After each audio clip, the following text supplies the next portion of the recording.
Pumalagang Akari at nakipagpalitan ng mga atake sa Flying Titans pero activated lahat ng spikers ni Dina Wong. Kudos sa kanyang kalat at smooth na ball distribution.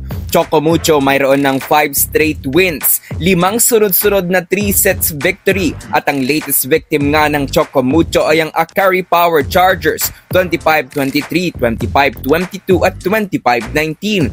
Faith Nisperos butata kay Ate Madi. Dina Wong tinitigan si PP Sharma.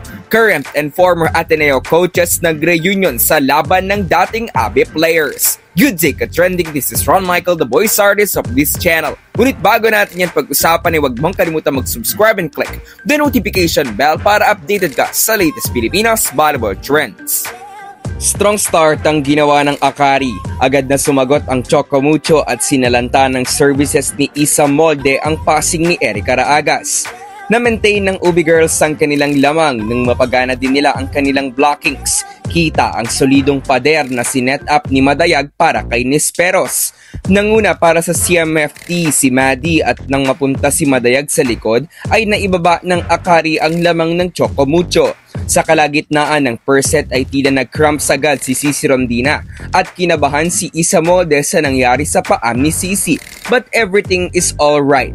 Nakadikit pa ang Power Chargers 24-23 pero muling pinaramdam ni Madi ang presensya niya sa loob at tinapos ang set 1 25-23. Nang dumating ang second set, nagpalitan ng puntos sa mga setters ng magkabilang koponan. Nakadalawa si Maraginot habang nakaisa si Wong. Palitan ng mga atake sa harap at sa back row ang dahilan kung bakit dikit ang second set.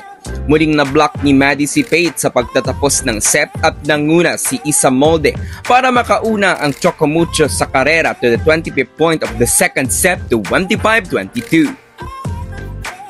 Sa set 3 nanalo si Dina sa isang joust with Fifi Sharma at tinitigan ni Boss D si Fifi at sumali na din si Dina sa scoring party ng Flying Titans matapos sa mga successful niyang 1-2 plays.